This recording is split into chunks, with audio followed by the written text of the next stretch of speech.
Have you ever read a book that just connected so many dots or gave you so many different aha moments to the point where you're like, you know what, I need to make this a book that I continue to reread and adopt as a book that is practically mandatory in my household as well as in my family?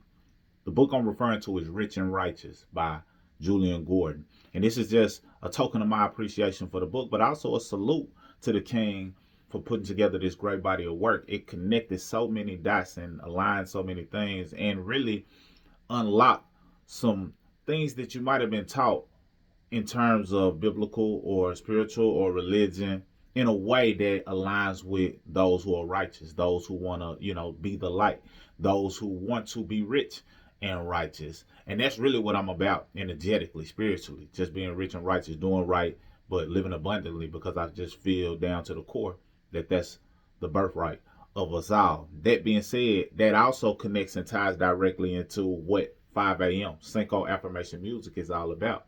When I created affirmation music, if you haven't heard that, check out the playlist on this channel. When I created that, it was all about being a light, coming from an angle of, hold on, I can use music to not be a weapon as they do, but also give some valuable nuggets. And I have to make sure I tap into that and continue to put that out there because so many people still to this day reach out for some of the affirmation music songs that they've heard and they're like, you know what, disconnect. I got something out of this. I really like this. So I know it's a need for it. But back to the subject matter, rich and righteous. So the first takeaway came from the intro, and there's so many different takeaways. Every paragraph has a takeaway. Every paragraph has a bar. Every page has a bar. But I'm gonna just give you some that I choose to give you in no particular order, or I just give it to you how I give it to you. So I just leave it at that. But the first one was in the intro, and it was talking about financial literacy is the old way, and financial spirituality is the new way. So what's the difference between the two? So we talk a lot about financial literacy. I even have financial literacy on this channel where I've educated, about certain subject matters that we've been teaching on. And when I say we, my wife and I, we've been teaching on for years: debt elimination, increasing your cash flow, minimizing taxes, credit, etc., etc. But financial literacy is something that is important to know because it's talking about how to operate in this man-made world that's centered around capitalism, centered around buying and selling, and understanding that you have to figure out a way to keep more of your hard-earned money and or multiply that money in order for you to accomplish your financial goals or position yourself for early retirement or some level of financial freedom by having assets and more assets than liabilities. So that's an important subject matter. However, tapping into financial spirituality is definitely going to be key because what you got to understand is you don't want to lean on your own understanding fully when you got a higher power that can position you to hit those things in a way that you didn't think possible, oftentimes faster, oftentimes with less hiccups, if you just tap into what you were purpose driven to do by being here. So what do I mean?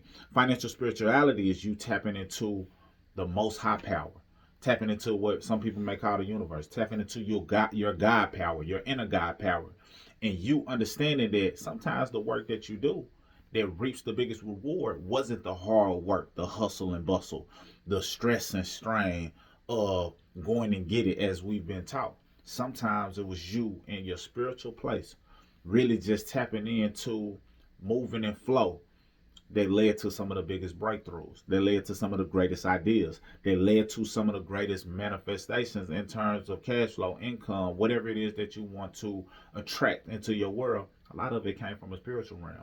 And I know that for me personally, it's been times where I felt like I was hustling, doing what I needed to do, creating a lot of content, sending messages, doing all these things to make ends meet. But it was the time that I played with my boys, had some fun with them, went out in nature for a walk, really tapped in and locked in on meditating, visualization, really just doing good to others, giving cheerfully. It was those times that unlocked and created some cash flow or money or abundance or wealth or something that I might have been chasing, but I was going about it the wrong way.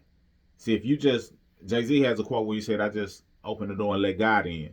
See, if you just, and not, to attach to any particular entity, but just to kind of get the mindset of knowing if you let God in on whatever it is that you're doing, and God is within you. You are many gods as well. If you let God into what it is that you're doing, then you position yourself to have more support to get the goal accomplished faster. Because I promise you, the high power can do a lot more, a lot faster, and doesn't operate in the constraints of time and the activities that man operates in that helps you even more. So sometimes it's about disconnecting and tapping into that spirit in order to position yourself to hit those goals a lot sooner.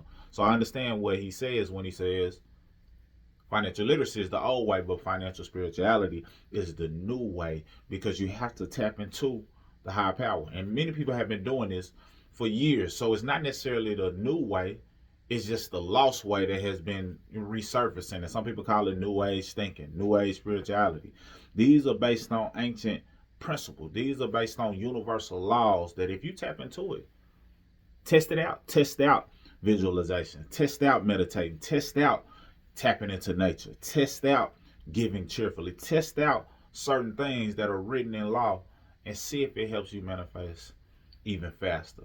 So, the old way financial literacy, which I'm going to continue to teach and preach, but also tapping into that spirituality and letting you know that if you don't really give to yourself and increase your level of vibration and spirituality, then you can have all the financial literacy in the world, be taught all of the things in the world, which is a ton of people who are, now on their wave of pushing that type of education.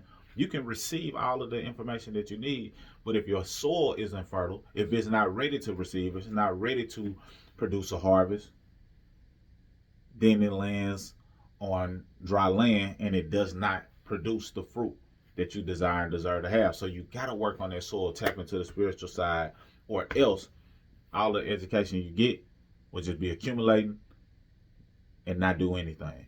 So tap in. If you want to get access to that book, I highly recommend it. I just gave you my thoughts and takeaways. I didn't give you anything in terms of, the book itself, but you got to read it so you can have your own takeaways and aha moments and see what it is that it drives you to do. I tell you this, and I end with this. When I was listening to the readings, because he did some live readings, I had some of the most profitable days that I've had in business.